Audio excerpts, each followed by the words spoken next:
de nuestra muerte. Amén.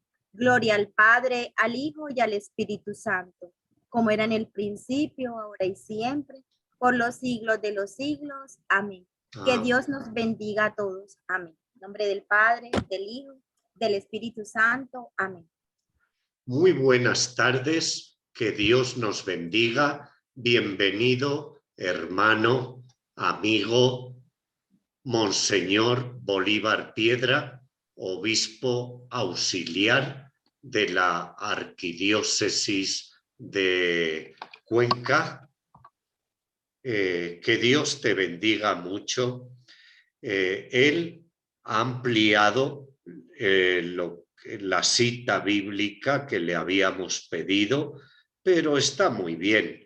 Pues lo que Dios te permita, bienvenido, estamos listos con la Biblia en mano, el cuaderno y el esfero. Si en algún momento quieres que alguno de los participantes te ayude con alguna de las lecturas, tenemos previsto 2, 3 lectoras, se les oye bien y pueden ellos, tú solo nos dices la cita, porque a veces la pantalla se recorta el texto y leen directamente de la Biblia. Bienvenido, querido hermano y amigo Bolívar Piedra. Buenas tardes, querido padre Lauren, estimados hermanos y hermanas. Un agradecimiento por esta invitación a participar en este encuentro bíblico que lo llevan ustedes con mucha regularidad y este año pues han estado reflexionando, estudiando, orando con San Marcos, ¿no? De tal manera que me complace pues poder en esta tarde dar algunas pistas de lectura, profundizar el texto en estos dos temas, ¿no?, que me parecen importantes y que sale en la lectura de la pasión, la cena del Señor y también su crucifixión. Es un encuentro pues internacional, ¿no? Como he estado escuchando, y también pues del Ecuador, de muchas diócesis de aquí de Cuenca, lo cual me alegro por este servicio que siempre el Verbo Divino lo está haciendo, ¿no? Lo ha hecho desde muchos años atrás y continúa con este empeño, ¿no?, de formar a nuestros agentes de pastoral y que se tenga pues una buena formación pues bíblica que nos ayuda mucho para todo el trabajo pastoral. Entonces voy a poner el PowerPoint para poder empezar, Lauren, ¿no? Sí, todo tuyo, Monseñor.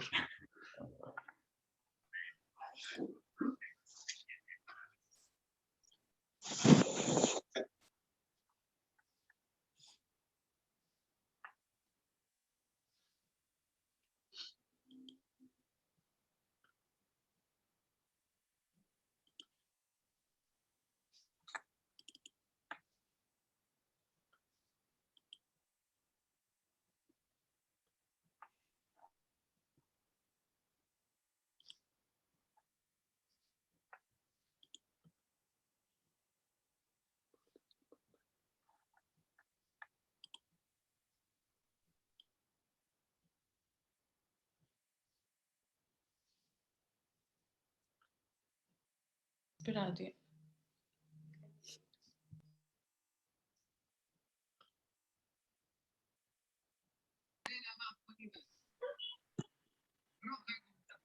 ¿Saben qué significa ande? Donde ustedes la ven.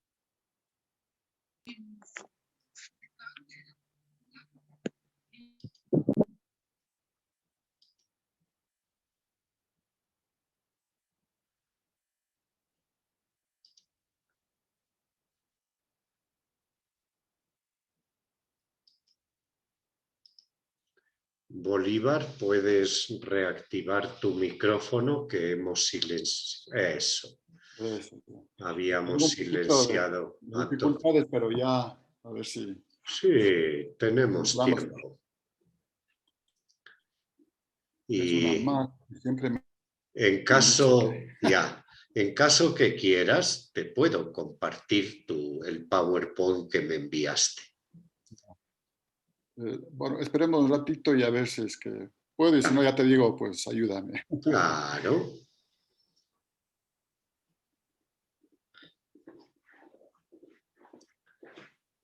Estaba revisando mientras solucionan. Está estupendo. ¡Qué trabajazo! La cena del Señor y la crucifixión según el Evangelio de San Marcos. Todos van a recibir la grabación y también el PowerPoint. Lo seguirán despacito porque no es para asimilarlo en una clase de 1 hora, o si te alargas 1 hora y media también, muy bien. Es mucho el contenido, así que preparados, a ver si podemos dar inicio. Y les cuento una anécdota. Uno de los grandes biblistas a nivel mundial nos dijo una vez que el Evangelio de Marcos consta de la pasión, muerte y resurrección de Jesús. Y luego tiene una introducción un poquito larga, pero el Evangelio de Marcos es la muerte y resurrección. ¡Qué cosa! A mí se me grabó aquellas palabras con las cuales resalta la muerte y resurrección es el tema principal en el Evangelio de Marcos. Recuérdenlo, queridas hermanas y hermanos. Y es una narrativa tan hermosa que llega a nuestro corazón, que nos interpela y nos hace actores de esa pasión. Nos pone en las escenas, nos mete en ellas. Es hermosísimo. Y nos interpela muchísimo. Hoy me interpelaba aquellos discípulos que lo dejaron todo por seguirle a Jesús. En la pasión le dejan a Jesús, que era todo para ellos. Lo dejan, lo abandonan. Y el evangelista como que nos pregunta, ¿y ustedes también me quieren abandonar? Meditemos en esta Semana Santa. ¿Seguimos al Maestro o lo abandonamos? Lauren, no he podido que me compartas, ¿no? Sí, con mucho gusto, querido Monseñor. Ahora mismo.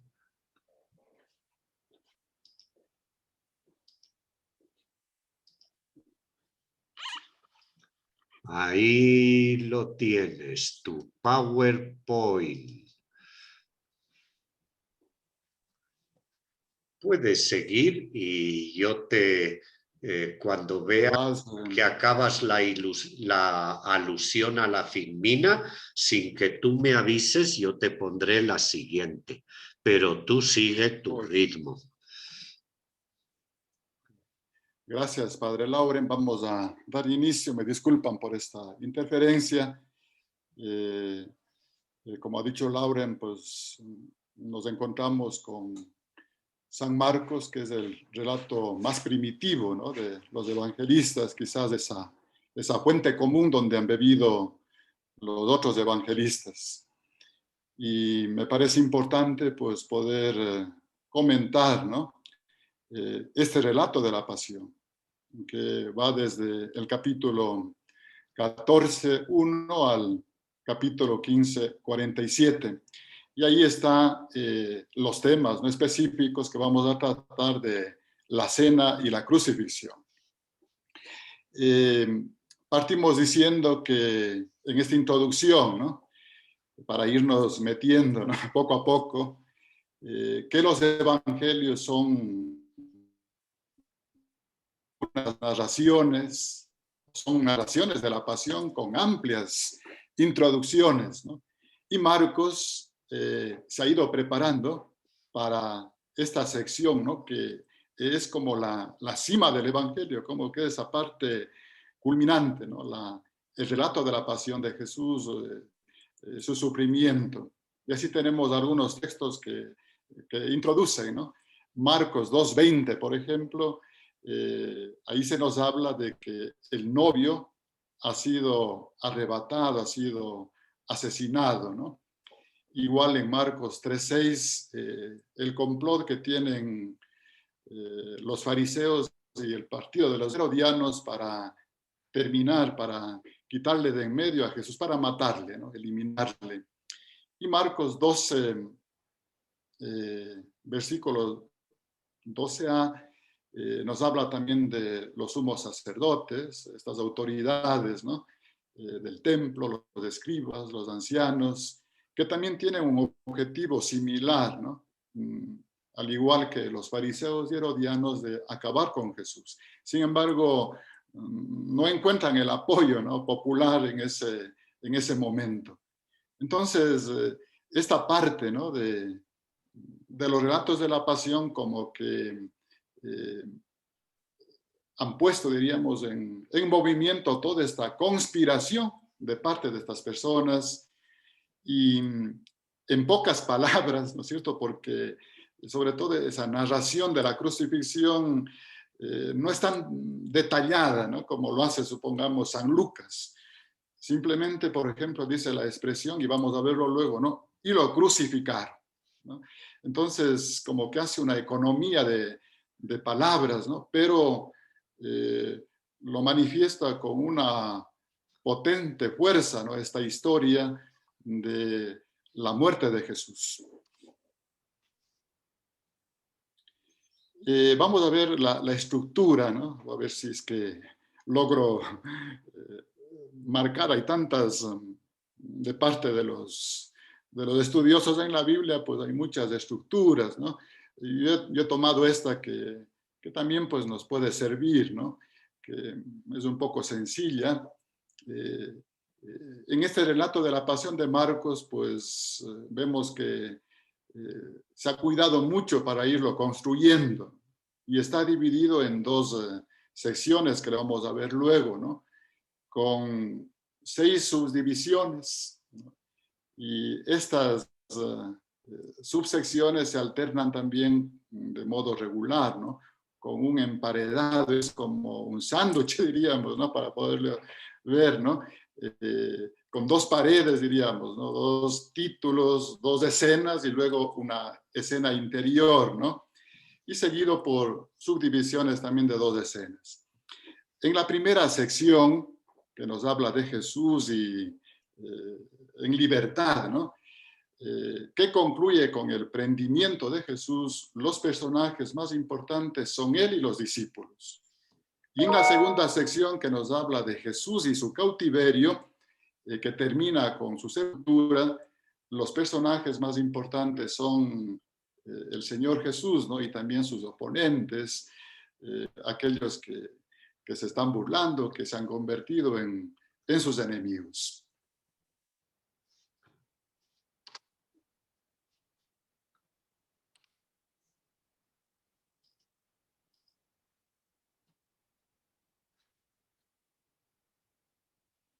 Aquí vemos la primera parte que ya les he dicho, ¿no? Jesús en libertad, ¿no? Ahí vemos las 3 secciones, ¿no?, con claridad. La primera, hay una introducción, un prólogo, y el complot, ¿no?, y la unción. Y luego está la segunda parte, que es la segunda escena, ¿no? La segunda división, que es la última cena, lo que vamos a tratar. Y la tercera división, acontecimientos en el Getsemaní. Entonces, emparedado de las 3 escenas que les decía antes, que es como ese sándwich, como que hay dos paredes, ¿no? Y en el centro está eso que no se puede ver, diríamos, ¿no? Aquí vemos en la subdivisión, ¿no? Complot contra Jesús, ¿no? En el capítulo 14, versículos del 1 al 2, ¿no? Luego está en el centro la unción de Jesús, ¿no? 14, 3, 9, y luego otra vez ¿no? Que es el complot contra Jesús. Entonces vemos esos dos complots, ¿no? Que son las dos tapas, diríamos, ¿no? Y en el centro la unción. Ese es el emparedado de las escenas, ¿no? Y luego aparecen las dos escenas también en estas dos divisiones, ¿no? Pasemos.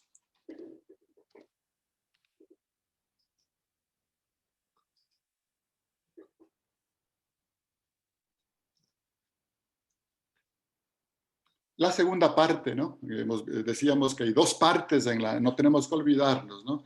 En Relatos de la Pasión, Jesús en libertad y ahora Jesús en cautividad, la segunda parte, diríamos, ¿no? Entonces igual están las tres divisiones, ¿no? Primero, proceso judío, van unos versículos, ¿no? Segundo, el proceso romano. Y tercero, la muerte y sepultura. En la primera división, pues también está ese emparedado, ¿no? La primera pared, diríamos, Pedro como espectador, ¿no? En el centro está el interrogatorio ante el Sanedrín, y la tercera pared, otra vez la negación de Pedro. Ahí vemos Pedro y Pedro, ¿no? Y en el centro, pues, ese sándwich, ¿no? Y luego, pues, nosotros iremos a la tercera parte, ¿no? A la tercera división con estas dos secciones, ¿no? Sobre todo en la subsección, ¿no? La muerte de Jesús, ¿no? El capítulo 15, versículos del 33 al 41. Pasamos.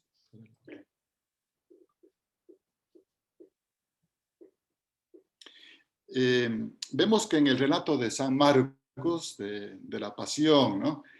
Hay una mezcla de recuerdos, ¿no? Se hace memoria del pasado, ¿no? Con una perspectiva también, o una interpretación teológica de este drama en dos niveles, ¿no? Parece ser, ¿no? Que en el relato de la Pasión se han conservado acontecimientos recordados, ¿no? Y es probable que San Marcos haya desarrollado el relato de la Pasión para poner de manifiesto su importancia para los lectores, ¿no? Muchos rasgos del relato se hacen eco de algunos textos del Antiguo Testamento. Por ejemplo, está el libro del Éxodo, está el profeta Isaías, el profeta Amós, el Salmo 22, ¿no? Que lo veremos. Entonces, nos encontramos con una historia, ¿no? Relatada, contada, ¿no? Pero también con explicación, diríamos, a través de la escritura. El segundo aspecto que aparece, ¿no? En la Pasión es el antijudaísmo, ¿no? Que es el aspecto más turbador también del relato, porque se expandió el odio a los judíos. El historiador judío Flavio Josefo da un testimonio diciendo que fueron los judíos los iniciadores y los romanos los que ejecutaron toda la maquinación contra Jesús. Y tercero, pues en este relato, ¿no es cierto?, nos encontramos con algunas experiencias muy cruentas, ¿no? Muy difíciles que se vivió en la época de San Marcos, ¿no? No olvidemos que él escribe este evangelio alrededor de los años 70, está en pleno auge, diríamos, la guerra judía contra los romanos, una guerra civil, ¿no? Y por lo tanto hay una gran persecución a los cristianos. Entonces hay una relación profunda con estos dos hechos, ¿no? Que ayudaron pues a convencer al evangelista de que vivía en los últimos días, como que él presentía y decía, pues ya va a venir el Señor, ¿no? Ya se va a manifestar en su gloria. Bien, entramos en lo que sería el tema para profundizar, ¿no? la cena pascual. En el capítulo 14, versículos del 12 al 16.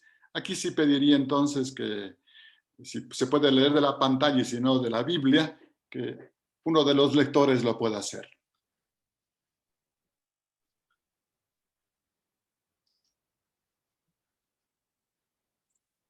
Alexandra puede abrir su micrófono. Alejandra.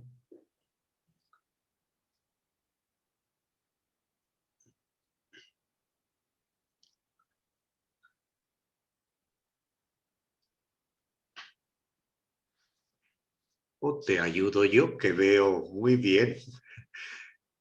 El primer día de los ázimos, cuando se sacrificaba el cordero de la Pascua, le dicen sus discípulos: ¿dónde quieres que vayamos a preparar para que comas el cordero de la Pascua? Y envía a 2 de sus discípulos y les dice: vayan a la ciudad y les saldrá al encuentro un hombre llevando un cántaro de agua. Síganle, y allí donde entre, digan al dueño de la casa: el maestro dice, ¿dónde está mi sala donde coma el cordero de la Pascua con mis discípulos? Y él les mostrará en el piso superior una sala grande, ya dispuesta y preparada. Preparen allí para nosotros. Y los discípulos salieron y fueron a la ciudad y encontraron como les había dicho y prepararon la Pascua.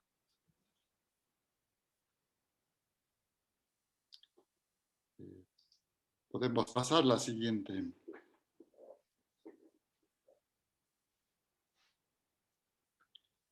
Bien, pues comentemos un poco este texto del Evangelio, ¿no? De la cena del Señor. El primer día de los ázimos, ¿no? Explicar cómo en el mundo greco-romano se consideraba que el día comenzaba a la medianoche o cuando salía el sol. Eso lo tenían muy claro los griegos y los romanos. En cambio, los judíos contaban generalmente el día comenzando ya en el ocaso, al término, ¿no? En este sistema judío, el sacrificio de los corderos no tenían lugar durante el primer día de la festividad de la Pascua, el 15 de Nisán, como dice Marcos, ¿no? Sino en la víspera, en algún momento tras el mediodía del 14 de Nisán. Los corderos de Pascua se sacrificaban en el templo en la víspera de la fiesta a partir del mediodía hasta el ocaso. Entonces yo creo que un primer aspecto, ¿no?, que no tenemos que olvidarlo y también entender un poco desde, diríamos, la experiencia, ¿no?, que tenían los griegos, y los romanos y los judíos, ¿no?, respecto al día. Luego, pues, la Pascua, ¿no? Ya nos recordaba antes, al inicio, Lauren, ¿no?, que era ese paso, ¿no? Y para los cristianos ese paso de la muerte a la vida. Pero aquí tenemos que referirnos también a esa Pascua del Éxodo, ¿no?, cuando los hebreos, los judíos, fueron liberados de los egipcios, ¿no?, aquella noche después de tantos años de esclavitud, ¿no? Y allí en esa Pascua, pues, nació el pueblo de Israel como pueblo de Dios, ¿no? Y ahí pues están esos datos que anota Marcos, ¿no?, el 15 de Nisán y el 14 de Nisán. En los preparativos de este banquete se subraya la iniciativa de Jesús. Miren, cuando los discípulos le preguntan dónde hay que celebrar la fiesta, dónde hay que celebrar esta cena, se dan cuenta ya que Jesús se les había adelantado, ¿no?, porque Dios siempre toma la iniciativa, ¿no? Y Jesús también es Dios, ¿no? Pero en ese momento, pues también él ha tomado la iniciativa, ¿no? Les anuncia que se encontrarán con un hombre llevando un cántaro de agua, ¿no? Esto es muy poco habitual en el mundo judío, ¿no? Porque son las mujeres las que llevan el cántaro de agua, las que realizan ese trabajo. Pues se trata de una señal de reconocimiento, pues convenida de antemano con Jesús, ¿no? Tanto el dueño de casa, ¿no es cierto?, como también este hombre que lleva el cántaro. El maestro dice, ¿dónde está mi sala? Aquí, como en los preparativos para la entrada en Jerusalén, porque también hubo una preparación, ¿no?, para la entrada de Jesús allá en Jerusalén el día de Domingo de Ramos, ¿no? Jesús también va a afirmar, ¿no?, su señorío sobre lo que pertenece a los demás. Así pues, los discípulos encontrarán una sala grande, ¿no?, y dispuesta y preparada. Nos dice que la sala inclusive estaba alfombrada, ¿no? Y no son los discípulos, sino el propio Jesús el que ha preparado su Pascua. Efectivamente, al atardecer llega él con los 12. Hasta ahora, Marcos había hablado de discípulos, pero ahora lo concreta, los 12. Ellos son los compañeros que les eligió, ¿no?, con la idea de enviarles a predicar el Evangelio, como lo haría él mismo. Esta última comida es un acto que compromete el porvenir, lo que viene, ¿no?, el futuro, diríamos. Y Jesús manifiesta en él la plena conciencia que tiene de lo que va a suceder y de lo que allí se realiza de una forma irreversible, ¿no? Lo que va a venir, pues va a ser su entrega, su muerte, su donación, ¿no? Luego, pues vemos a Jesús, ¿no es cierto?, cómo interpreta, que nos parece importante también, el pan y el vino de la última cena. En el capítulo 14, versículos del 22 al 25, ¿no? También, si alguno de los lectores puede leerlo, tú, Lauren. ¿Ves? A mí me Yo gusta. leo. Ya, adelante. ¿Está bien si leo yo? Ya. Sí. Durante la comida, Jesús tomó el pan y después de pronunciar la bendición, lo partió y se lo dio diciendo, tomen, esto es mi cuerpo. Tomó luego una copa y después de dar gracias, se la entregó y todos bebieron de ella. Y les dijo, esta es mi sangre, la sangre de la alianza, que será derramada por una muchedumbre. ¿Hasta cuál sigo? Sí. En verdad Sí, uno les más, digo, hasta el 20. en verdad les digo que no volveré a probar el zumo de cepas hasta el día en que lo beba de nuevo en el reino de Dios.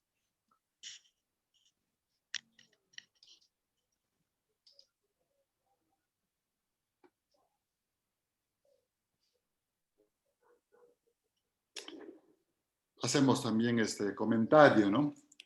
El texto nos habla de cuando estaban comiendo, cuando estaban cenando, ¿no? Miren cómo en el mundo judío las bendiciones normalmente se pronuncian, se hacen al principio y al final de las comidas, como nosotros, ¿no? Cuando bendecimos y damos gracias los alimentos, ¿no? Al mediodía, en la merienda, ¿no? No lo hacen en medio de ellas y el pan por lo general se parte al principio de la comida, ¿no? No después.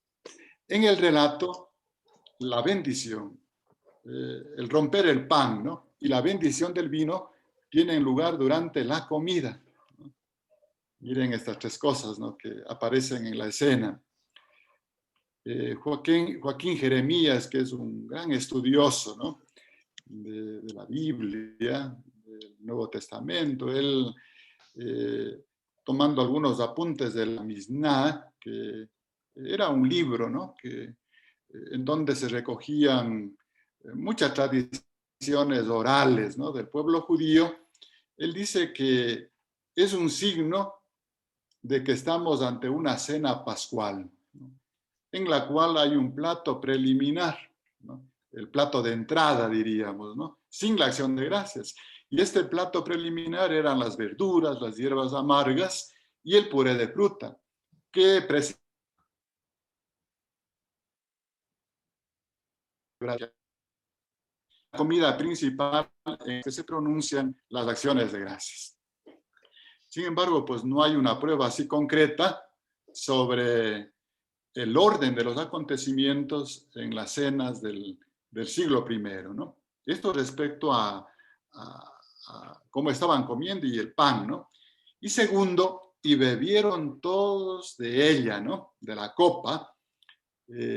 Parece que Marcos pretende establecer un contraste entre la generalidad de los que bebieron y el número limitado de aquellos para los que esta bebida tiene efecto, derramada por muchos, ¿no?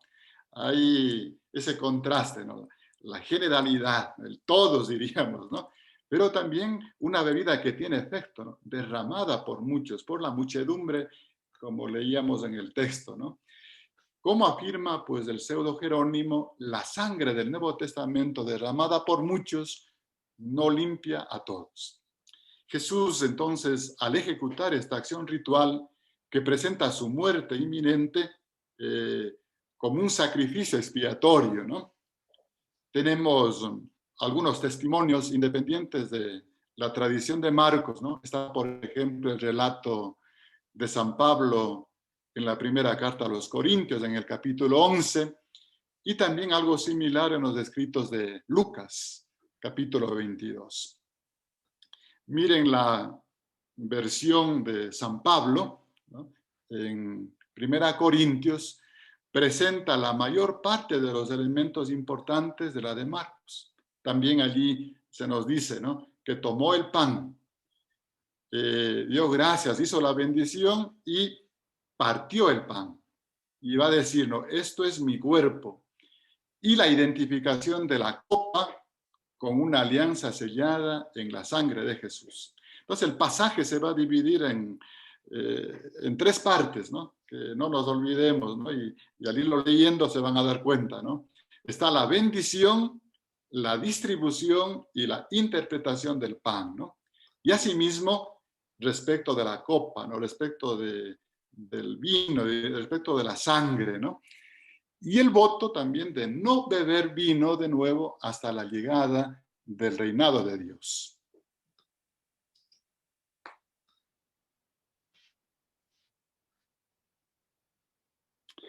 El pasaje comienza con la bendición de Jesús, la división, el partir el pan, ¿no?, y también la distribución del pan, el dárselo a los demás, ¿no?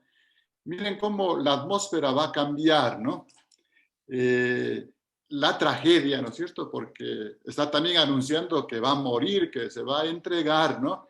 Pero luego viene también la redención, ¿no?, que será entregado, ¿no?, y que será el rescate de muchos de la muchedumbre, ¿no? La atmósfera entonces de redención va unida al simbolismo del pan, ¿no?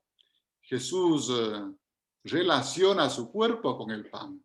Esto es mi cuerpo, ¿no?, que se entrega por ustedes, ¿no?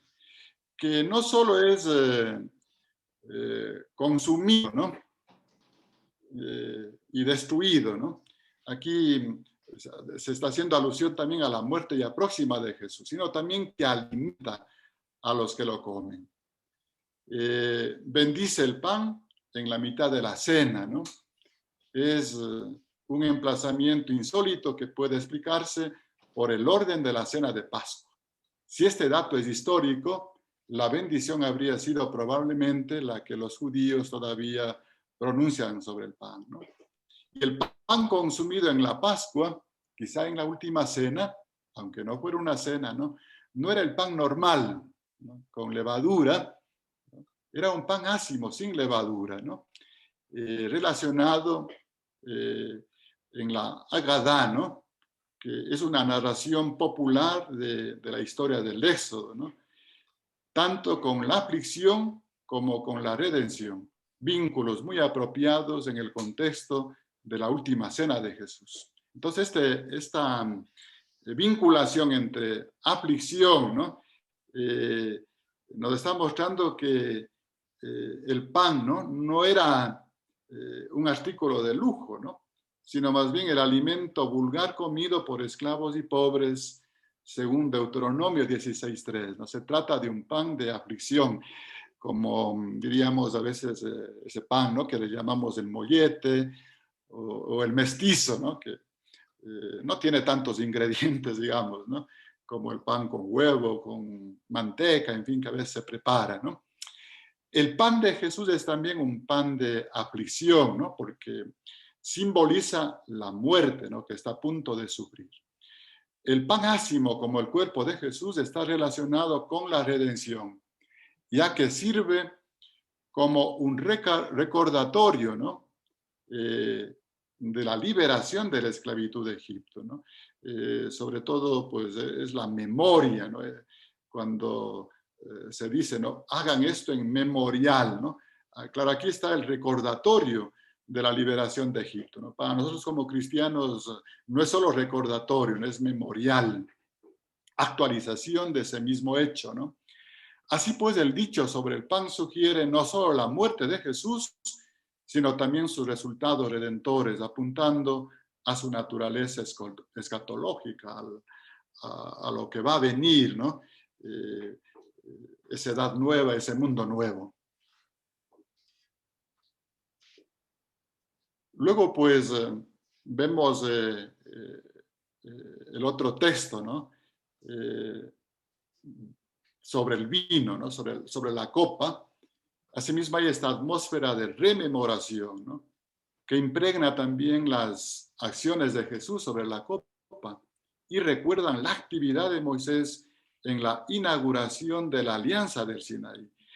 Allá en el Sinaí, lo que hizo Moisés es rociar, ¿no? Con la sangre de los machos cabríos a todo el pueblo que estaba allí, ¿no? Y ahí se inaugura ese pacto, ¿no? Esa alianza. Entonces, Jesús trata la copa de modo similar también al pan, ¿no? Toma en sus manos la copa, hace la acción de gracias, la bendice, ¿no? Y luego la interpreta. Son unas acciones también rituales, ¿no? Que se propusieron para la bendición, recordadas y repetidas, ¿no? Si esta narración es histórica, la bendición que utilizó Jesús pudo ser muy bien la sencilla bendición que todavía se sigue empleando en las casas judías, ¿no? Ellos lo dicen, ¿no? Bendito seas, oh Señor Dios nuestro, Rey del universo, que creó el fruto de la vid, ¿no? Y lo mismo también lo hacen con el pan, ¿no? Con esta bendición, recordando que Dios es el Señor del universo y que ha creado el pan, ahora en este caso el fruto, el zumo de la vid, ¿no? El vino era parte natural de la cena pascual, es decir, era un elemento pues, que se utilizaba, ¿no? Pero Jesús la interpreta como vino compartido, ¿no? Como mi sangre de la alianza. Esto es importante, ¿no? Mi sangre de la alianza, que también goza, ¿no? Y ofrece esta expectativa escatológica, ¿no? Que identifica el vino de la nueva edad con la sangre de Jesús y de ahí con su muerte, ¿no? El vino de la nueva vida, ¿no? De la sangre de Jesús. Este vínculo se apoya también en una red de alusiones del Antiguo Testamento, sobre todo, ¿no?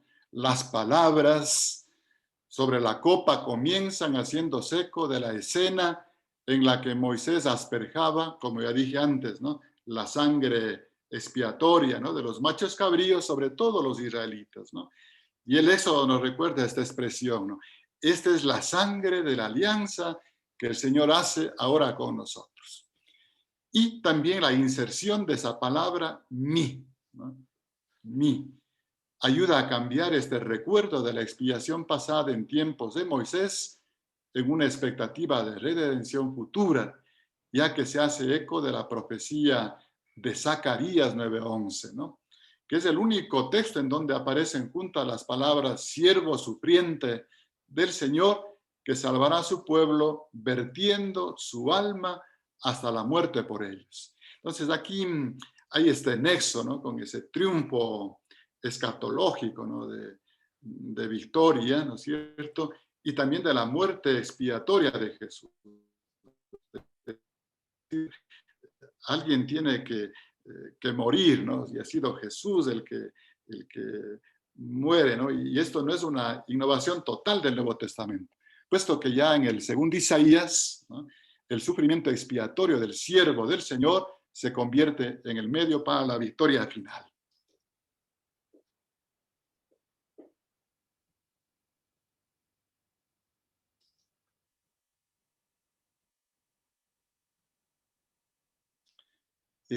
Luego está esa tercera parte de este texto, en el voto de no beber vino de nuevo, ¿no?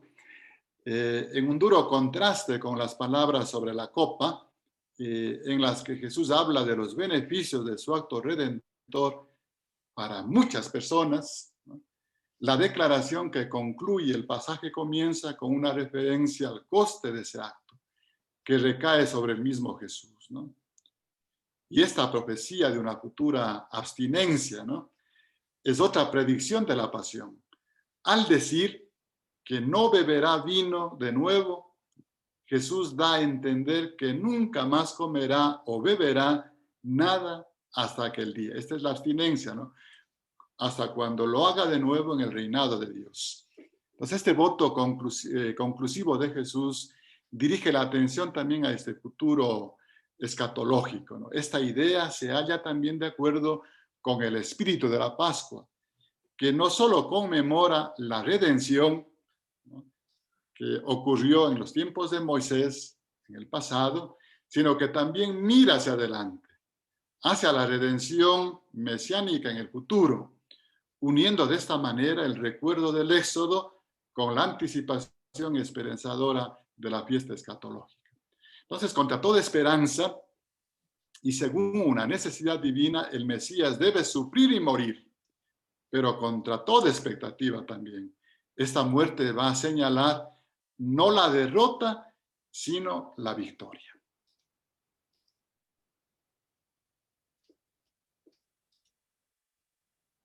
Y vamos al otro texto sobre la crucifixión de Jesús, ¿no? A ver si un lector nos va leyendo. En la Biblia, en el capítulo 15, versículos del 20 al 32.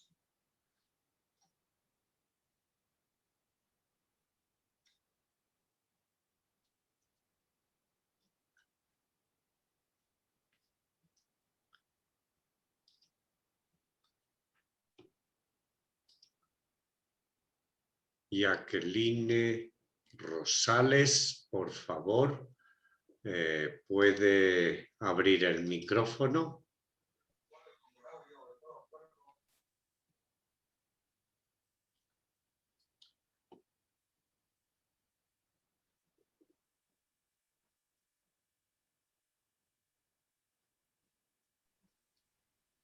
Fanny Toasa.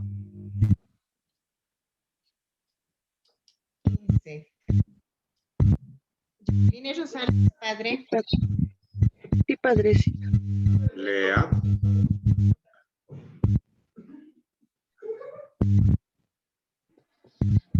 Después de haberse burlado de él, le quitaron la túnica, le pusieron sus ropas y lo llevaron a crucificar. Pasaba por allí un tal Simón de Cirene que venía del campo, padre de Alejandro y de Rufo, y le obligaron a llevar la cruz de Jesús. Lo llevaron a un lugar llamado Gólgota, que significa la calavera. Hasta ahí era presto. Siga. Le dieron vino mezclado con mirra, pero no lo bebió. Lo crucificaron y se repartieron a suerte sus vestidos. A ver qué se llevaría cada uno. Eran las 9 de la mañana cuando lo crucificaron. La inscripción con la causa de su condena decía: el rey de los judíos. Con él crucificaron a 2 ladrones, uno a la derecha y otro a la izquierda. Así se cumplió la escritura que dice, fue contado entre los criminales.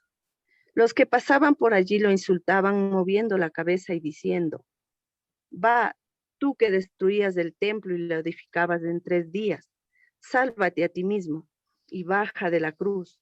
Del mismo modo, los sumos sacerdotes y los maestros de la ley se burlaban de él y decían, ha salvado a otros y no puede salvarse a sí mismo. El Mesías, el Rey de Israel, que baje ahora a la cruz para que veamos y creamos. Los que estaban crucificados con él también lo insultaban. Después, Hasta ahí ahí. está ahí, ya. Gracias, Fanny. Ya, padrecito.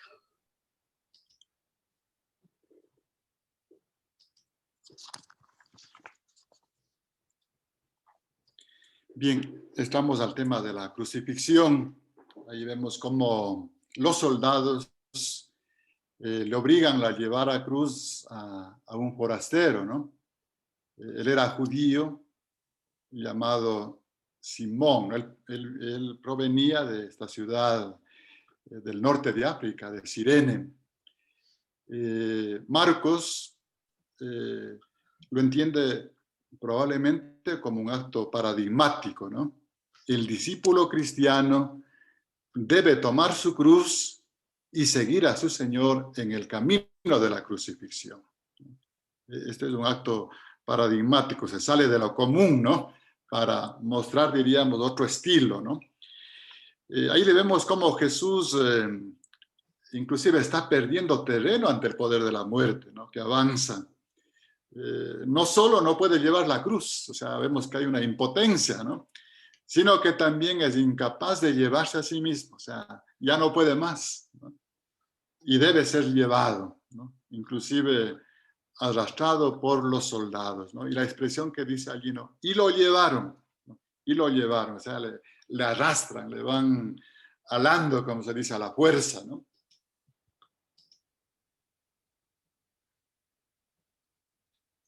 El sitio es el lugar de la calavera. ¿Por qué se llama de la calavera? Porque está fuera primero de la ciudad, ¿no? Y también es un lugar donde hay muchos huesos. Allí es un basurero, diríamos, ¿no? Donde han sido echados todos los ejecutados, ¿no? Y se vincula pues a esa experiencia judía, ¿no? De los huesos también y de la impureza. Inclusive algunos estudiosos dicen que existe la tradición, ¿no? Que se han ido contando los judíos, que ahí están también los huesos de Adán, ¿no? Y miren, tiene todo su simbolismo, ¿no? Porque ahí en ese lugar donde está, digamos, la muerte, ¿no es cierto? El pecado del primer hombre, ahora va a levantarse la vida, ¿no? Con Jesús, el nuevo Adán, ¿no? Ahí pues está presente esta atmósfera, ¿no? de esta ausencia de pureza ritual. Luego viene también la resistencia de Jesús, ¿no? Al rechazar beber el vino con mirra. Generalmente lo bebían los condenados para reducir el dolor. Era como, no sé, como una aspirina, como un fármaco, ¿no es cierto? Una droga que se daba a las personas que estaban sufriendo dolores muy fuertes, ¿no? El rechazo de Jesús puede haber debido en parte porque creyó que tal comportamiento perjudicaría la causa por la que sacrificaba su vida, ¿no? Probablemente es una de las interpretaciones, ¿no? Otra dimensión sería el rechazo, que puede ser también, puede ser soteriológica, ¿no? En donde el Jesús de Marcos da su vida como rescate por muchos y cualquier intento por disminuir el dolor de su muerte podía ser sospechoso de traición para su misión de padecer. Un sufrimiento de muerte, de modo que por la gracia de Dios pudiera probar la muerte por todos. También otra interpretación, la dimensión escatológica. En la última cena Jesús hizo el voto de que no bebería más del fruto de la vid, del zumo de la vid, ¿no? Hasta que lo bebiera de nuevo en el reinado de Dios. El rechazo puede tener también una dimensión mesiánica. En el libro de los Proverbios, capítulo 31, se advierte que no es propio de reyes beber vino o de gobernantes desear la bebida fuerte. Un texto que Jesús o sus seguidores lo pueden haber interpretado mesiánicamente. Tras este rechazo, Jesús es crucificado, ¿no? Aquí es importante, ¿no?, que cuando leemos estos versículos, ¿no?, Marcos describe este acontecimiento trascendental con una simplicidad extrema, ¿no?, y lo crucificaron. Marcos no es detallista, ¿no?, como Lucas, ¿no?, que detalla mucho. No, aquí simplemente dice, y lo crucificaron. Marcos evita, ¿no?, los detalles sangrientos de la crucifixión. Relata simplemente lo que y lo crucificaron. Sin embargo, a pesar de la carencia de detalles, la crucifixión está fuertemente acentuada, ¿no? De hecho, aparece, por ejemplo, el verbo estauron, crucificar, ¿no? Y el verbo compuesto, crucificar, con sistauron, ¿no?, aparece 5 veces. Y el sustantivo estauros, cruz, aparece 3 veces. Entonces, vemos cómo esa expresión, ¿no es cierto?, crucificar con y cruz, aparece repetido, diríamos allí. Tras mencionar la crucifixión de Jesús, Marcos se apresura a describir el reparto de las vestiduras. Un procedimiento al que dedica 4 veces más palabras que a la crucifixión. Miren, en el tema de la crucifixión no se queda, digamos, cuando habla del reparto de las vestiduras, sí, ahí detalla un poco más, ¿no? Esta distribución tenía cierta importancia para los verdugos, ya que la ropa era, y es en las sociedades preindustriales, cara, ¿no?, tiene valor, ¿no? Y en el mundo greco-romano se trataba a menudo de la pertenencia más valiosa que una persona poseía. Entonces Marcos va a destacar el oportunismo de los soldados romanos y la insensible indiferencia al destino de su víctima, añadiendo las palabras para ver quién conseguiría qué. Y aquí entonces introduce, ¿no?, hace un eco del Salmo 22, ¿no?, versículos 18. Esta es solo la primera de las varias alusiones al Salmo 22, ¿no? No nos olvidemos, aquí en este texto de la Pasión está inmerso, ¿no?, el Salmo 22 en las escenas de la crucifixión. Marcos, a la vez que destaca la vergüenza de la experiencia de la crucifixión de Jesús, también da a entender que ha sido profetizado en las Escrituras y es parte del plan divino, ¿no? Entonces ahí se destaca la vergüenza, ¿no?, de la crucifixión, pero también nos muestra, ¿no?, y nos da a entender que se han cumplido las profecías. Esta idea va a reforzar, ¿no?, por la referencia al momento de la crucifixión como la hora tercia, ¿no? La hora tercia es las 9 de la mañana. La primera de 3 noticias temporales. Hay 3 horas, ¿no?, que aparecen en el texto. La hora tercia, la hora nona al mediodía y la hora sexta a las 3 de la tarde, ¿no? Las otras 2 son la alusión a la oscuridad cósmica que desciende a la hora sexta, y el grito de abandono de Jesús en la hora nona, que es las 3 de la tarde.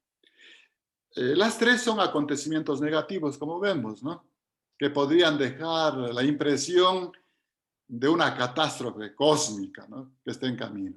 Pero la progresión ordenada de las horas, tercia, sexta, nona, da a entender que esta época oscura está, sin embargo, bajo el firme control de un Dios omnipotente, ¿no? O sea, es verdad, ¿no?, está la oscuridad, ¿no?, pero, ¿no?, Ese pero es importante, ¿no es cierto? Dios está ahí presente. La sección va a concluir con 2 detalles que acentúan el tema real, ¿no? El tema del reinado, ¿no? Del rey. Hay una inscripción en la cruz de Jesús y la descripción de su crucifixión, ¿no? Rey de los judíos. Está entre 2 bandidos, uno a su derecha y otro a su izquierda. Pero la inscripción que está escrita es burlona, pero dice la verdad. Es el rey. Y la colocación de Jesús entre 2 bandidos podría verse, ¿no?, como el séquito de un rey, ¿no? Los acompañantes del rey. Burlas a Jesús crucificado. Jesús está en la cruz.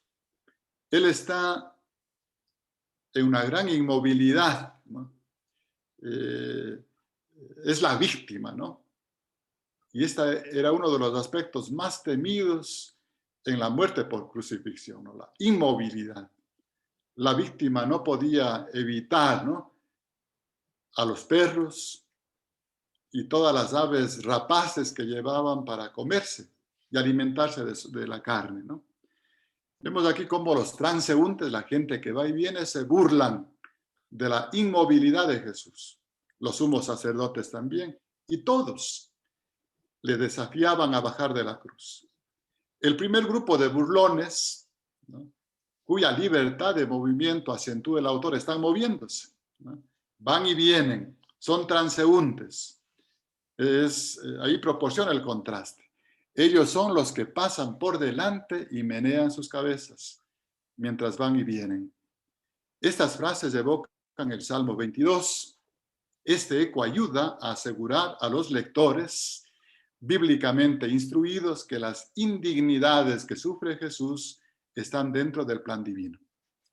A diferencia de los burladores del Salmo, que remiten a Dios para que salve a la víctima inocente, ¿no? Las burlas a Jesús son: si tú eres, ¿no?, hijo de Dios, sálvate a ti mismo y bájate de la cruz. A otros has salvado, ¿y por qué tú no puedes, ¿no? El Salmo, en cambio, se remite a que Dios es el que tiene que salvar a la víctima inocente. Los de Marcos exhortan a Jesús a que se salve a sí mismo. Esto tiene una importancia ya teológica, ¿no? Los burlones no comprenden que Jesús y Dios están tan unidos, ¿no?, que el poder salvador de Jesús es el mismo poder de Dios y que la realeza de Jesús también participa a la de Dios. Marcos acusa a estos burladores de blasfemos, ¿no? Los que se oponen a Jesús son culpables de blasfemia. Al separar a Jesús de Dios y al ver su ineficacia presente como una indicación de un abandono divino permanente.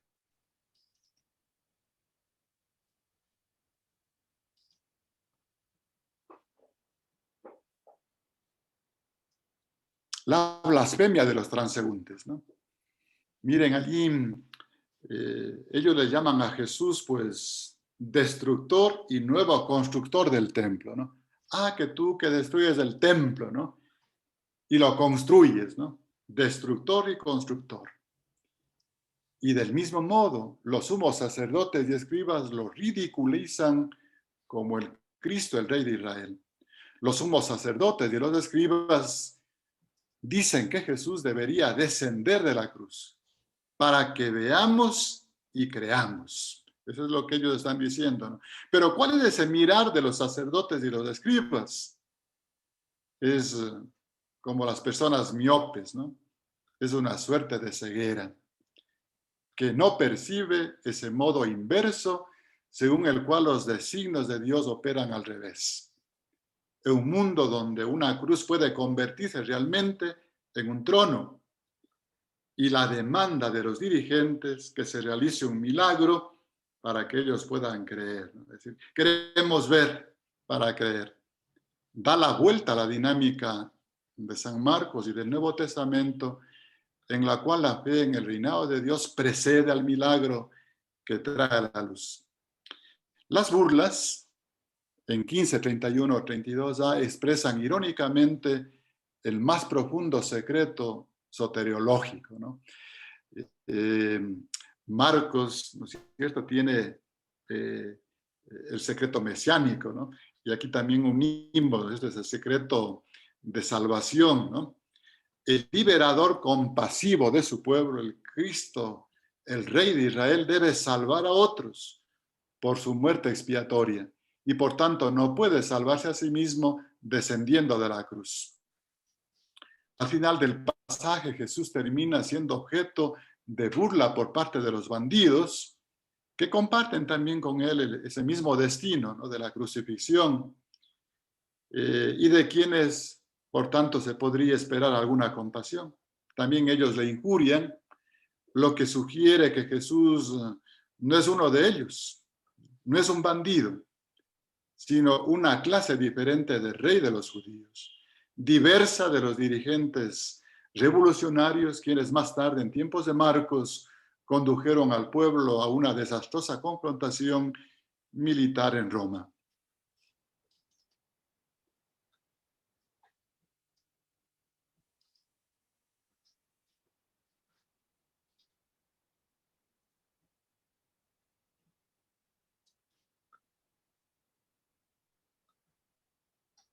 Vamos a leer este texto, ¿no?, de la muerte de Jesús.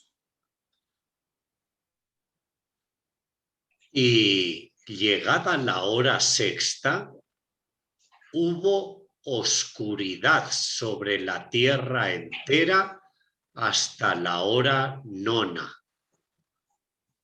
A la hora nona gritó Jesús con fuerte grito: Eloí, Eloí, lema sabactani, que quiere decir: Dios mío, ¿por qué me has abandonado? Algunos de los presentes, al oír esto, decían: Mira, llama a Elías. Y uno fue corriendo a empapar una esponja en vinagre y sujetándola en una caña le ofrecía de beber, diciendo: Deja, veamos si viene Elías a descolgarle. Pero Jesús, lanzando un fuerte grito, expiró. El velo del santuario se rasgó en dos, de arriba a abajo. Viendo el centurión que estaba frente a él, que había expirado de esta manera, dijo: verdaderamente este hombre era hijo de Dios. Había también unas mujeres mirando desde lejos, entre ellas María Magdalena, María, la madre de Santiago el menor y de José, y Salomé, las cuales cuando estaba en Galilea le seguían y le servían, y otras muchas que habían subido con él a Jerusalén.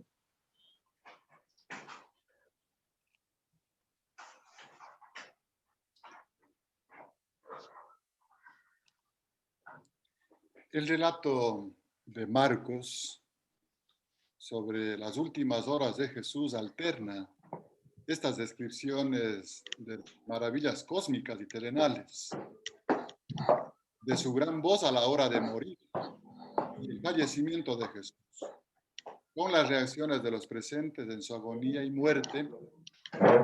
El tercero de estos tres elementos ocupa la mayor parte del espacio en esta sección, ¿no? Antes de la muerte de Jesús, las burlas dominan las reacciones. Después, la compasión y el temor. El pasaje se divide en dos partes principales.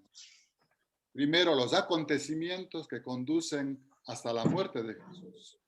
Está incluida.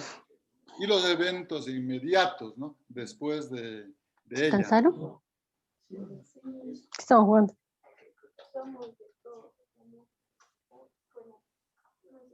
Estas secciones pueden subdividirse en el grito de abandono y la poca comprensión de los presentes ante la muerte de Jesús. Segundo, la reacción del centurión y las mujeres que observan desde lejos.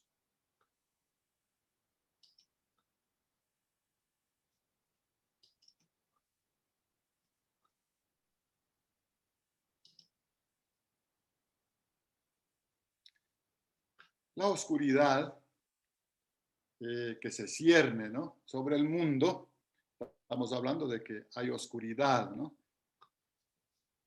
No es probablemente una reminiscencia histórica. Parece ser que es un rasgo simbólico, ¿no?, que tiene varias dimensiones. Primero, pues, este signo, ¿no?, de la estatura espiritual de Jesús. Los eclipses y otros insólitos acontecimientos astronómicos se relacionan a menudo con la muerte de gente importante como Julio César. También un signo de que Dios o la naturaleza se afligían por el difunto. ¿Era en realidad divino o estaba en proceso de convertirse en tal? Y la oscuridad también puede ser uno de los motivos por los que el centurión romano, este oficial romano, aclama a Jesús como el Hijo de Dios. Más importante es que la oscuridad sugiere que la muerte de Jesús es un momento decisivo en la historia de la salvación. Antes, en el Evangelio de Marcos, en el capítulo 13, se nos habla también del oscurecimiento del sol, que era parte de los infortunios escatológicos.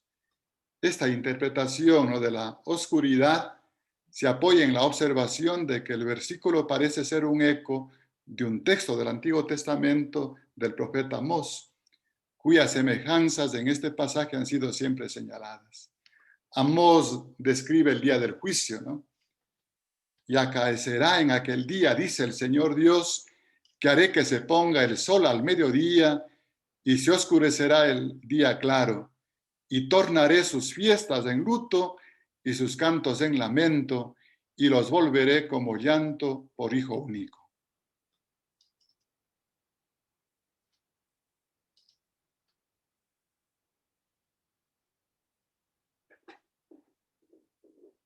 Estos ecos sugieren que aunque Jesús pueda sentirse abandonado por Dios, no por eso deja de ser ese hijo querido, ¿no?, de un padre amante.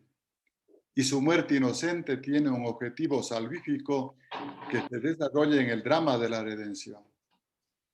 Y aquí se describe, ¿no?, ese grito angustiado de Jesús, ¿no? Eloí, Eloí, lama sabactani, que es este versículo, ¿no es cierto?, del Salmo 22, que Marcos ofrece en arameo y que luego lo ha traducido en griego. Algunos exegetas, algunos estudiosos han observado que el Salmo 22 concluye triunfalmente con la proclamación del reinado de Dios hasta los confines de la tierra, por lo que unos procuran atemperar la dificultad del versículo postulando que cuando Jesús citó el primer versículo tenía en mente el final triunfante. Este final victorioso no debe anular su angustiado principio, ¿no?, el grito de abandono por parte de Jesús. En el caso de Jesús es una situación de verdadero abandono. Es un momento trascendental, ¿no? Parece haber sido abandonado también por Dios, y con su grito y con su muerte Jesús alcanza el objetivo de su misión, la identificación completa con la condición servil y maldita de la humanidad a la que corresponde una forma de muerte, la muerte en cruz. El grito de abandono, pues, es la extraña contrapartida de San Marcos al grito triunfal, ¿no?, del Evangelio de San Marcos, cuando dice, todo se ha cumplido. El grito que pone San Marcos es, Dios mío, ¿por qué me has abandonado? Se ha alcanzado el objetivo, la humanidad ha sido redimida y Jesús, por tanto, puede morir.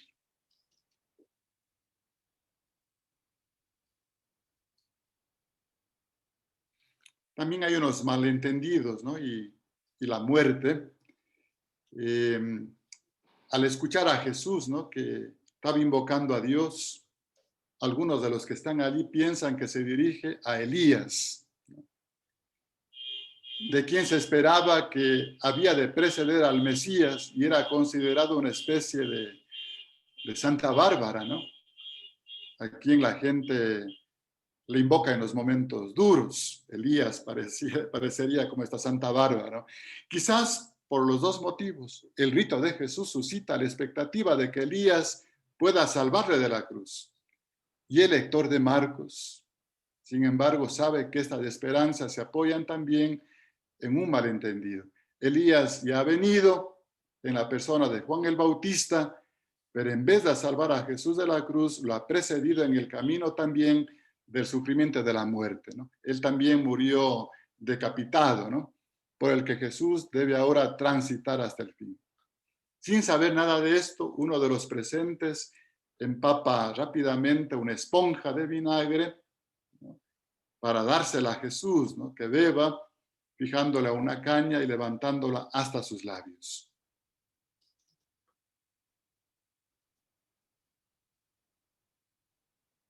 Este acto aparentemente compasivo, ¿no? El hecho de empapar en la esponja y ofrecer el vinagre, ¿no?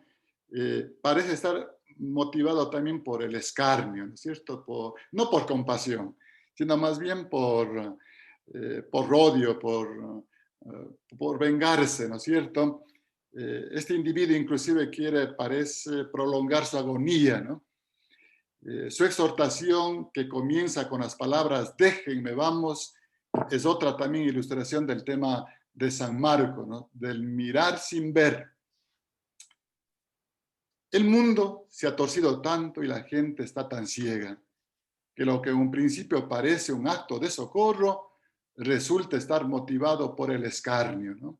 Por esta situación, ¿no? de odio, ¿no? De burla. Ya es tarde para los actos de bondad.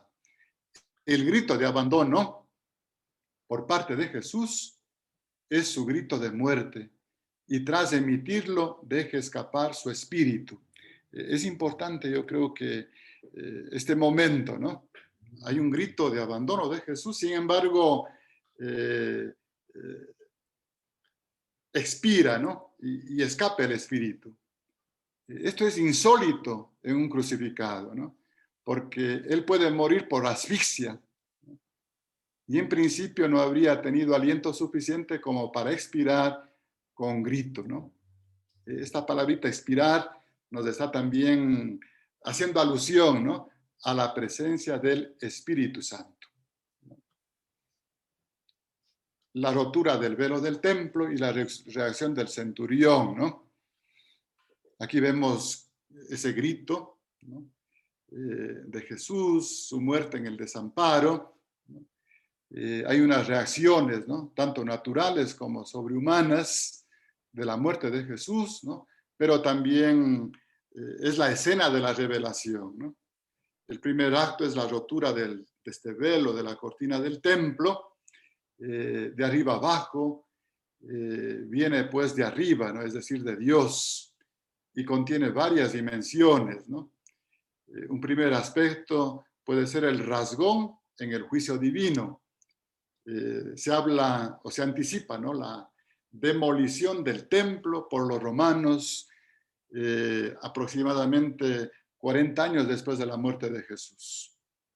Un caso temprano de la concepción cristiana de que la destrucción del templo era la retribución por el rechazo de Jesús. Puede ser también un acto de tristeza divina. La rotura del velo del templo, como parece probable, la cortina se rasga, es el velo también que está presente, ¿no? Al interior del templo, del santuario, ¿no? Del Santo Santorum, que se llamaba, ¿no? En donde moraba la gloria divina como se creía. Entonces, en esta rotura, ¿no es cierto?, del velo, debe verse desde una perspectiva reveladora y destructiva, ¿no? El velo se rasga, la gloria de Dios oculta tras él comienza a irradiarse hacia afuera, hacia el mundo, ya no está encasillada esa gloria de Dios, ¿no? Sale al mundo. Y como reflejo inicial de esta revelación, un ser humano, un gentil, ¿no? Soldado romano, ¿no? Proclama la filiación divina de Jesús por vez primera en el Evangelio. La pregunta ha estado en el Evangelio de San Marcos sobre su identidad. ¿Quién es Jesús? Y ahora se responde con este pagano, ¿no? Verdaderamente, este es el Hijo de Dios. Y esta rotura también de la cortina del templo hace alusión al verbo rasgar que utiliza Marcos en el bautismo de Jesús. Es decir, que como resultado de la rotura de la cortina divina sale algo de ella. Por tanto, ese resplandor de Dios, limitado solo a la envoltura protectora del interior del templo, surge ya como una manifestación pública en el amanecer de la nueva edad. Y esto personificada pues en el centurión pagano que se encuentra con la luz, ¿no? La revelación entonces tiene lugar con la muerte de Jesús, que vence, ¿no?, también al dualismo que atraviesa todo el Evangelio, enfrentamiento entre Dios y humanidad. Pues esta última, la humanidad, estaba bajo el poder de Satanás. Por ahora, pues, o más ahora, por la muerte de Jesús en la cruz, ¿no? Vemos que surge ese resplandor, ¿no?, de la nueva edad. Es como que se produce un exorcismo, ¿no? Y desde las profundidades de la debilidad y el dolor, ¿no?, de un hombre sufriente que se revela como el Hijo de Dios. Entonces, vemos aquí como hay una paradoja, ¿no?, al final casi del Evangelio, ¿no?, en donde el centurión romano, un ser ajeno a la ciudadanía de Israel, un pagano, casi diríamos un ateo, ¿no?, de una tierra distante, es el primer ser humano del Evangelio que capta la altura y la profundidad de la identidad de Jesús.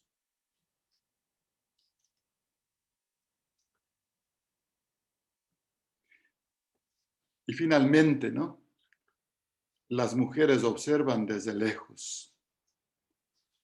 Lo he escogido porque aquí en este curso, ¿no?, están muchas mujeres, ¿no?, y mujeres que están haciendo su trabajo, que son seguidoras de Jesús, ¿no? El foco, ¿no es cierto?, ahora cambia a otros testigos. Es ese grupo de mujeres.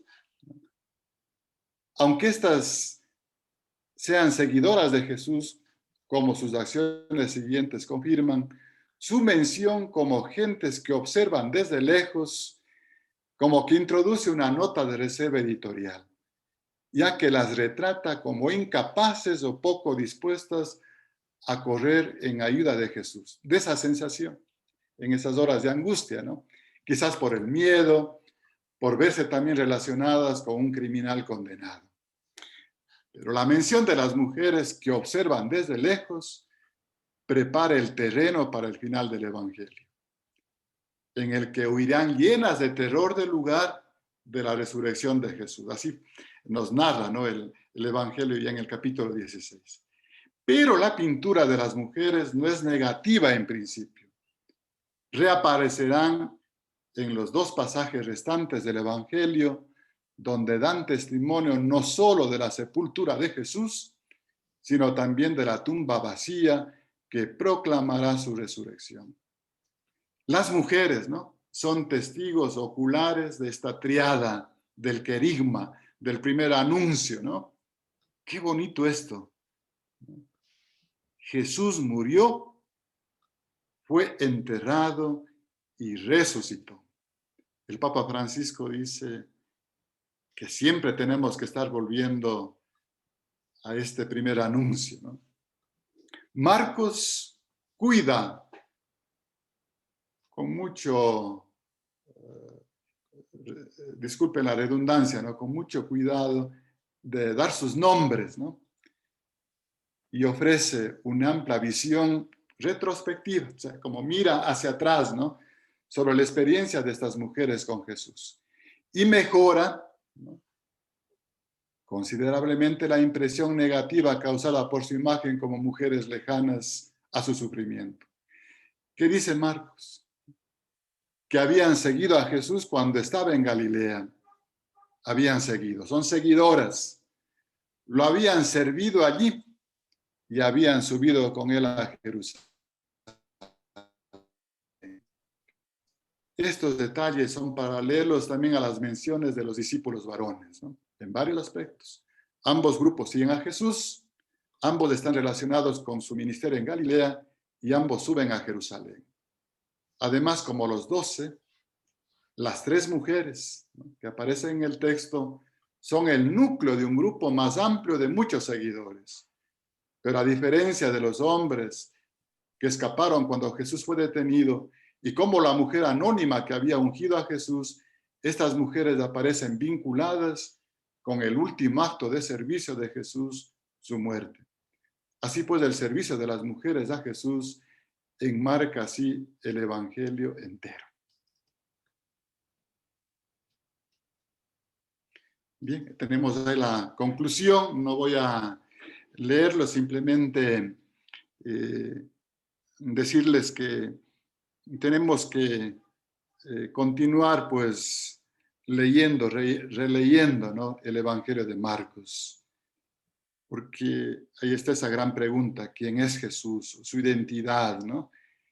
Y sobre todo este texto de la pasión, ¿no?, en donde constan estos capítulos que hemos compartido en esta tarde, su última cena y su crucifixión, ¿no?, momentos tan importantes en la vida de Jesús, que no nos quedemos solamente como meros espectadores, ¿no?, de esta escena, siendo que lo hagamos parte también de nuestra vida, la pasión, muerte y resurrección de Jesús, ¿no? Sobre todo que valoremos la Eucaristía, ¿no?, con esas grandes dimensiones, ¿no?, de entrega, de donación, de compartir, de la solidaridad, ¿no?, y que podamos actualizar también la crucifixión, ¿no?, con los crucificados de la historia, pero también con los crucificadores que hay que identificarlos, ¿no?, en nuestra sociedad, en nuestro país mismo, ¿no? Y de esta manera, pues, ver cómo el Evangelio de Marcos nos ayuda, ¿no?, a ir conociendo, ¿no?, la persona de Jesús y todo el misterio que está dentro, ¿no? Cuánto hay que estudiar, reflexionar, ¿no? Al preparar estos 2 temas, pues me ha ayudado también a mí para volver a este Evangelio que tanto le quiero, ¿no? Porque cuando estudiaba, recuerdo que fue el modelo, ¿no?, de estudio de los evangelios sinópticos, ¿no?, porque es la fuente marcana, ¿no? De tal manera que otra vez me compromete, ¿no?, junto con ustedes también a seguir estudiando, profundizando y también viviendo, ¿no?, este estilo que nos marca Marcos a través de este Evangelio. Bien, pues así termino, ¿no? Si es que hay algunas preguntas, no sé. En fin, me he alargado, quizás no los haya cansado. No te has alargado. Muchas gracias, querido hermano, amigo. Pues nos hemos quedado un poco meditando en tantos aspectos, son muchos, es mucha la riqueza. Gracias, Monseñor. Tenemos que seguir a estos personajes, sobre todo a Jesús, claro, pero todo lo que circunda, porque Marcos nos quiere interpelar. ¿Con quién nos identificamos? Seguramente de todos tenemos un poco. Bueno, hay algunas preguntas antes de abrir el micrófono a todos. El Evangelio de Marcos ¿Cuál es el significado de la ausencia de Juan, de María, al pie de la cruz en Marcos? No sé si alguna otra pregunta. Agradecen, bendiciones.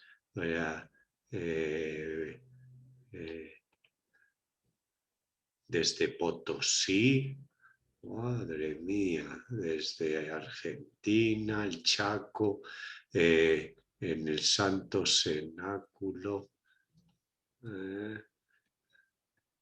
Bueno, no sé si quieres... ¿Por qué esa diferencia con el Evangelio de Juan en San Marcos? Bueno, miren cómo los evangelios que hablan de María son San Lucas, ¿no es cierto? San Mateo, hacen también una referencia. Bueno, Marcos también, pero no de una forma así directa, ¿no es cierto? Pues los dos tienen precisamente los evangelios de la infancia. San Juan también va a hablar de la presencia de María, ¿no? Yo diría quizás por el sentido que tiene el Evangelio de Marcos, ¿no? Que no es presentar tanto, bueno, los evangelios en sí mismos, no tanto es presentar una historia, una biografía, ¿no? Tiene todo un mensaje también catequético, ¿no? Y no es porque Marcos no haya querido o amado a la madre de Jesús, ¿no? Quizás a lo mejor en las tradiciones que veíamos, pues, de hacer memoria, pues, no contaron o no le dieron tanta importancia, ¿no? En cambio, pues, Lucas, algunos dicen que quizás María fue una fuente, ¿no?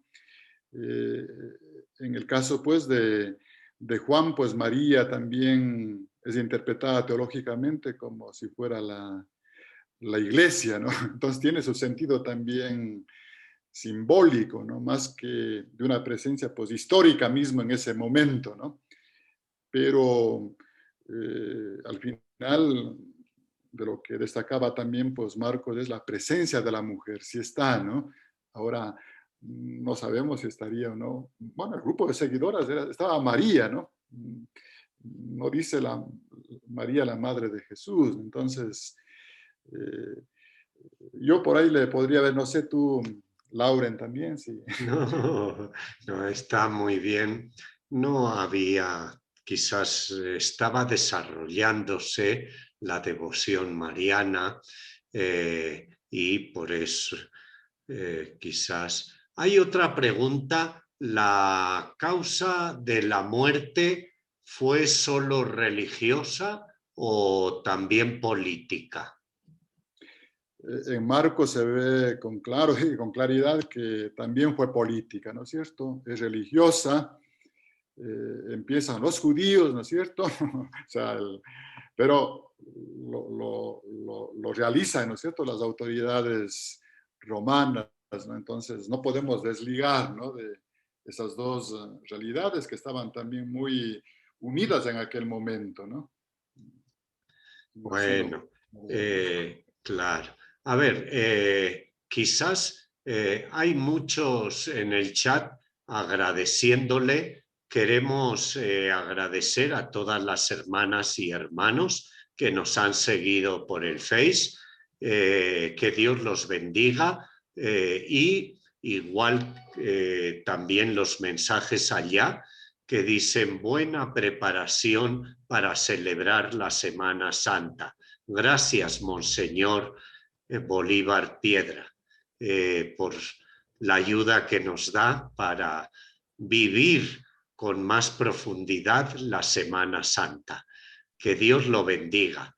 Bueno, pues gracias también a todos los seguidores del Face. Ya saben, el próximo domingo, la resurrección con el arzobispo de Guayaquil, Monseñor Luis Cabrera. Les esperamos. Y ahora a todos nuestros participantes les activamos los micrófonos para que usted los pueda saludar. Hay muchos de Cuenca, del cenáculo, dice alguien. Qué sé yo, bueno, ahí tienen los micrófonos. Pueden tomar la palabra. Vamos a poner la galería y tenemos a nuestro hermano, amigo, obispo, Monseñor Bolívar Piedra. ¿Alguna preguntita más específica? No sean tímidos, abran sus cámaras. Hay una clarificación. El hermano, el hermano Estele no es verbita, era hermano redentorista, claro, pero como alemán, muy unido también al verbo divino. Adelante, ¿ha pedido alguien la palabra? Yo, padre, quisiera pedir, sí, yo no sé bien los evangelios, pero quisiera que si el monseñor tiene el agrado de contestarme, sé que en uno de los evangelios Jesús le dice a Juan, Juan, ahí tienes a tu madre, y le dice a María, mujer, ahí tienes a tu hijo, y desde ese momento se la lleva a la casa junto con él, y eso simbolizaría que María quedó para madre de todos para madre de todos. Gracias. Gracias. Pues el evangelio que nos cuenta, ¿no es cierto? Esta historia es el de San Juan, ¿no? Ajá. En ese momento tan dramático también de su muerte, están ahí María y Juan, ¿no? Que es el discípulo más joven, y hay esa entrega recíproca del uno y del otro, ¿no? Sí, yo creo que podemos interpretar también como esa maternidad, ¿no es cierto?, de María para con Juan. Ahora ya no iba a estar Jesús, pero se quedaba Juan, que era el discípulo amado, que era aquel seguidor, ¿no?, en el cual estamos también todos nosotros, ¿no?, como iglesia, que tenemos a María como madre de todo el pueblo de Dios, ¿no? Y el pueblo de Dios también que la acoge a María, ¿no? Que la amamos mucho, que en todas las provincias del Ecuador, en América Latina, pues, ¿no?, le amamos muchísimo a la Virgen, ¿no? Después de Jesús siempre está María, y María nos conduce a Jesús. Ya, muy bien. Ya terminó, Monseñor Bolívar. Por favor, Ampi, Pancho, ayúdennos cuando se produzcan ruidos. Estén atentos en la lista de participantes. ¿Pueden levantar su mano, por favor? Chávez Family, familia Chávez. ¿Qué nos cuenta? ¿Desde dónde? De Riverside, padre. Soy Irma Chávez. Soy Irma Chávez. Yo lo sé, pero Monseñor no sabía. Desde California. Adelante. Bueno, pues buenas tardes, señor Monseñor. Con todo el respeto que se le merece a usted, agradecerle simplemente por esta ponencia, por esta clase, por esta bendición, ¿verdad?, que Padre Laure nos hace el favor de regalarnos cada 8 días, y que pues bueno, para esta Semana Santa realmente ha sido de gran bendición todo su compartir. Pienso yo que ya con los cursos que nos dio las otras semanas, y pues nos lleva caminando, ¿verdad? Y hoy pues bueno, es como el plato fuerte, ¿verdad? Muchísimas gracias, Monseñor, inmensamente agradecida, y pues bueno, esperamos ya con tanta, ¿cómo se dice?, información, ¿verdad? Pues ahora sí que ponerlo en práctica a partir de ese día domingo, que es cuando empieza, ¿verdad?, la Semana Santa. Y pues solamente eso, agradecerle infinitamente a usted y al Padre Lauren y a todo su equipo por regalarnos parte de su sabiduría y compartirnos con el pueblo. Siempre le he dicho al padre Lauren que somos sus ovejitas dispersas por todos lados y aquí en California tiene otra más. Muchas gracias, Dios lo bendiga.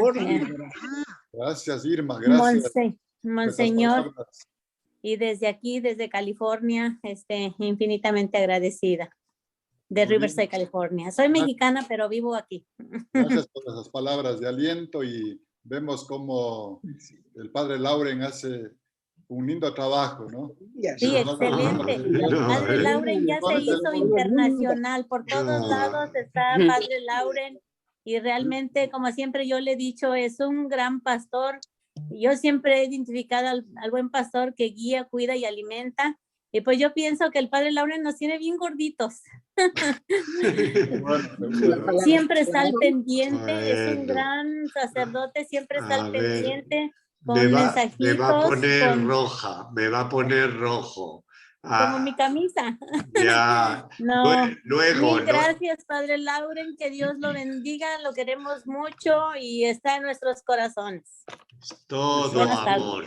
A ver, Dubán López y luego Felipa. Sí, bueno, muchísimas gracias al Monseñor Bolívar por todo este comentario acerca de las aclaraciones de los evangelios. Nos ha despejado muchas dudas respecto a una serie de incógnitas que hemos tenido y realmente esto nos alimenta, nos retroalimenta, nos nutre para poder nosotros seguir adelante en el crecimiento, en la formación. Y muchísimas gracias nuevamente, que Dios le bendiga mucho y le dé siempre ese buen espíritu para compartir su buena experiencia, todos sus conocimientos que nos ayudan mucho a nosotros a seguir adelante. Gracias al padre Lauren también por estar siempre junto a nosotros en esta ir y venir en el día a día para crecer en conocimiento, que es muy importante porque en la palabra dice que el pueblo perece por falta de conocimiento y ustedes nos ayudan muchísimo en esto para no perecer. Que Dios les bendiga. Un abrazo fuerte. ¿Desde dónde? Yo soy de Colombia. Yo nací en Pereira, Colombia, pero yo estoy radicado aquí en Cuenca desde hace muchos años. Mira. Muy bien, pues entonces a ver si algún rato nos vemos, ¿no? Claro. Gracias. Sí, ya, Felipe, gracias. Felipa, por favor. Sí, buenas noches, padre. Me siento muy contenta, muy agradecida de pertenecer al grupo del Verbo Divino y muchas gracias, Bolívar, por esta sabia enseñanza que nos dio este domingo. Como estamos en víspera de la Semana Santa, muy interesante este tema. Yo iba a hacerle también una pregunta que le hizo Esther al padre sobre Juan, que le dice, Jesús le dice, y tienes a tu hijo y tienes a tu madre, ¿no? Pero también tengo otra pregunta, padre, porque a mí me encanta ver cosas así que dan en la televisión sobre la de Jesús. Dieron una novela de Jesús donde dan todo así como la vida de él, dieron la novela de Moisés y los 10 mandamientos. Entonces, en esas hemos visto todo lo que nos han enseñado aquí, todos los padres que nos han enseñado. Pero estoy con una incógnita, porque en la novela de Jesús, a María dicen que tiene una hija, entonces estoy con esa incógnita, porque que yo sepa, solo María tuvo a Jesús. Entonces, ya, Felipa, yo te puedo contar la que empecé a ver, pero luego me parecía tan ridícula. Jesús se casa con María Magdalena.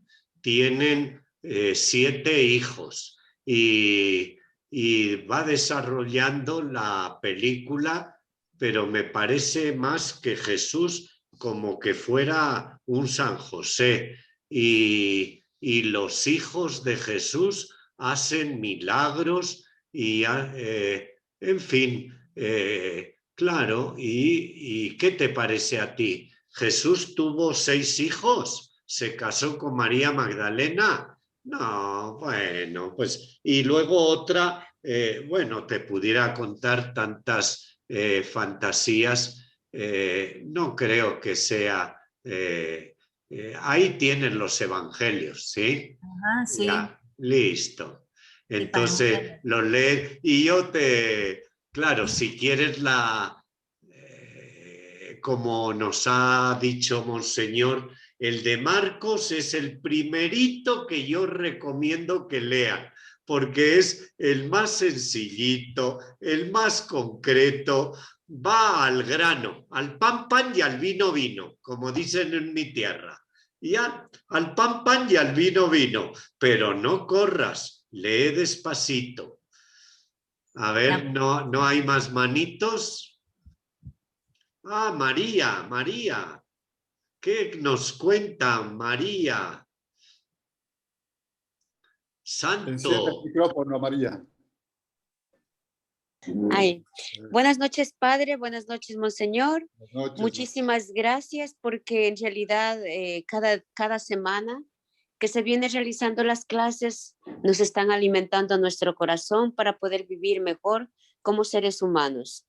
Y lo importante es de poner en práctica. Nosotros podemos escuchar las mejores clases, pero como buenos estudiantes tenemos también que poner en práctica, porque qué vale que recibimos las mejores cátedras y si no ponemos en práctica, de nada nos sirve. Sí, es verdad que nos dio una hermosa lección, el valorar lo que vamos a comulgar, ese cuerpo que vive y que va a habitar dentro de mí. Entonces este cuerpo mío tiene que estar bien limpio. Eso, gracias Monseñor por esas grandes palabras de sabiduría, y también gracias Padre Lauren, que en realidad nosotros por aquí ya estamos a medianoche, que estamos escuchándole desde Londres. Aquí tiene unas ovejitas que está alimentándolas y nos tiene gorditas con la palabra de Dios. Sí. Y ya es muy tarde ahí en Londres, y aquí ¿no? ya son las 12 y 38 de la ya. Entonces, pero no importa porque las cosas de Dios son muy hermosas, no nos importa el horario, pero sí doy gracias a Dios por las grandes lecciones que ustedes como esos pastores que están cuidando a las ovejitas nos va a servir para prepararnos para este encuentro con el mismo Señor. Bueno, Monseñor Bolívar es joven todavía, recién se está estrenando, así que no pierda la ocasión, y si cuando pase esta pandemia va por Londres, recuerde a María, que ella siempre... Claro, no se preocupe, yo si es que vienen, aquí les mando hasta la dirección. Claro.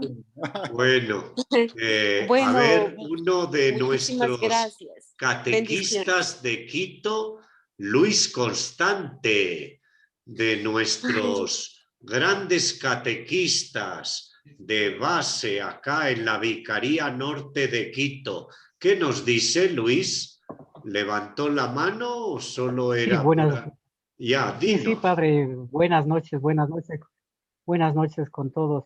Sí, mi pregunta, y agradeciendo principalmente, lo primero, a Monseñor y a usted, padre, por esa riqueza espiritual que nos dan a través de las Santas Escrituras, nos hacen conocer. Mi pregunta es a Monseñor, si a Jesús le crucificaron más políticamente o por lo religioso, porque yo veo, según mi experiencia, que desde cuando llegó Papa Francisco a su puesto como sacerdote de todo el mundo, igual tuvo bastantes padres que no le querían, ¿sí?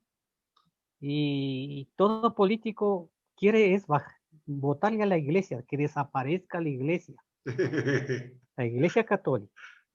No han de poder. Cielo y tierra pasarán, mas tus palabras no pasarán.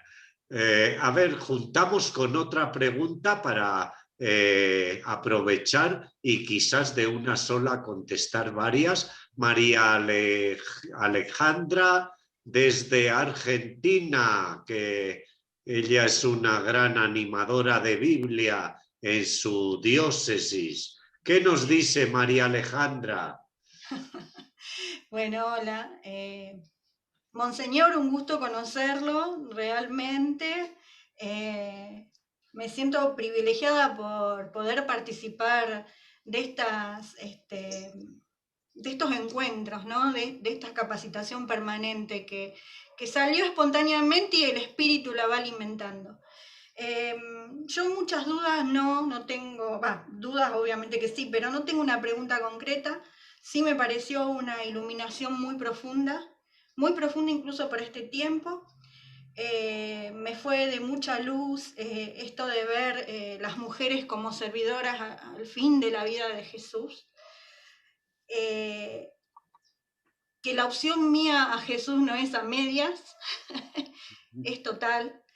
Y también debo estar donde el Señor me llama, a pesar que no me guste.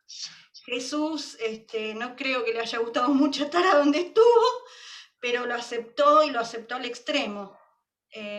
Los detalles que usted dio en esta iluminación, la verdad que me hicieron entrar en cuenta y en profundidad de mucha entrega del Señor, ¿no? de Jesús en su humanidad.